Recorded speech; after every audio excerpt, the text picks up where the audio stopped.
മഴച്ചാറിയ ഒരു സന്ധ്യയിൽ കോളേജ് ലൈബ്രറിയുടെ ജനലിൽ അഞ്ജലി പുസ്തകത്തിൽ നിന്നും കണ്ണെടുത്ത് പുറത്തേക്ക് നോക്കി.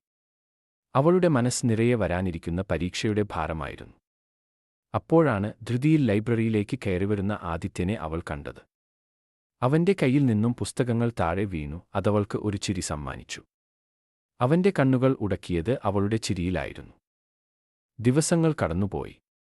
ലൈബ്രറിയിലും കാന്റീനിലും ക്ലാസ് മുറികളിലും അവർ പരസ്പരം കണ്ടു. ഒരു ദിവസം അഞ്ജലിക്ക് ക്ലാസ് നോട്ടുകൾ നഷ്ടപ്പെട്ടു. ആദിത്യൻ അത് കണ്ടുപിടിച്ച് അവൾക്ക് നൽകി. ആ ഒരു നിമിഷം അവരുടെ സൗഹൃദം ഒരു പുതിയ തലത്തിലേക്ക് വളർന്നു. അവർ ഒരുമിച്ച് പഠിച്ചു, ചിരിച്ചു, സ്വപ്നങ്ങൾ പങ്കുവച്ചു.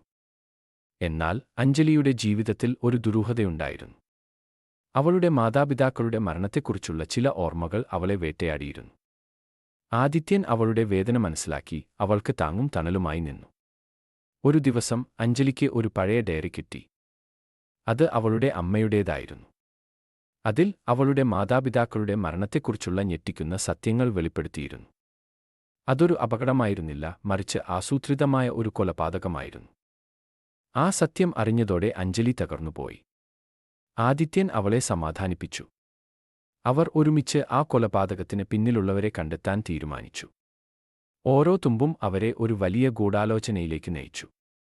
നഗരത്തിലെ ഒരു പ്രമുഖ വ്യവസായിയായ മിസ്റ്റർ മേനോനാണ് ഇതിന് പിന്നിലെന്ന് അവർ തിരിച്ചറിഞ്ഞു. അദ്ദേഹത്തിന് അഞ്ജലിയുടെ പിതാവിന്റെ ബിസിനസ് കൈക്കലാക്കണം എന്നതായിരുന്നു ലക്ഷ്യം. തെളിവുകൾ ശേഖരിക്കുന്നതിനിടയിൽ അവർക്ക് പല പ്രതിബന്ധങ്ങളെയും നേരിടേണ്ടി വന്നു. ആദിത്യൻ പലപ്പോഴും അപകടങ്ങളിൽ നിന്ന് അഞ്ജലിയെ രക്ഷിച്ചു. അവരുടെ സ്നേഹം കൂടുതൽ ആഴത്തിലായി. ഒടുവിൽ അവർ മിസ്റ്റർ മേനോനെതിരെയുള്ള തെളിവുകൾ പോലീസിന് കൈമാറി. മിസ്റ്റർ മേനോൻ അറസ്റ്റിലായി. അഞ്ജലിക്ക് നീതി ലഭിച്ചു. അവൾക്ക് നഷ്ടപ്പെട്ടതെല്ലാം തിരികെ ലഭിച്ചു. അവളുടെ ജീവിതത്തിൽ സന്തോഷം തിരിച്ചെത്തി. ആദിത്യൻ എന്നും അവളുടെ അരികിൽ ഉണ്ടായിരുന്നു. മഴ തോർന്ന് വെയിൽ തെളിഞ്ഞ ആകാശത്ത് ഒരു പുതിയ പ്രഭാതം ഉദിച്ചു. അവരുടെ പ്രണയകഥ അവിടെ ആരംഭിക്കുകയായിരുന്നു എന്ന് അവൾ വിശ്വസിച്ചു. ഒരുനാൾ അഞ്ജലിക്ക് അജ്ഞാതനായ ഒരാളിൽ നിന്ന് ഒരു മെയിൽ ലഭിച്ചു.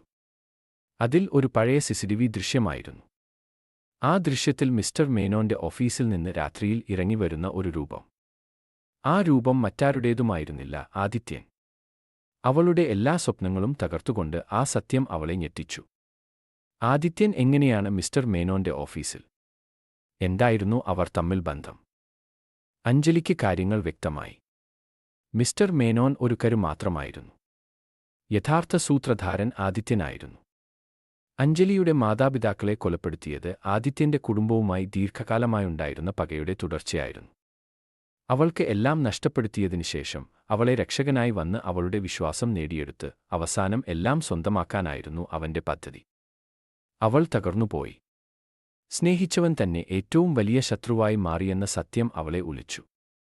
എന്നാൽ അവൾ തോൽക്കാൻ തയ്യാറായിരുന്നില്ല. പ്രതികാരത്തിന്റെ ഒരു പുതിയ അഗ്നി അവളുടെ ഉള്ളിൽ ആളിക്കത്തി.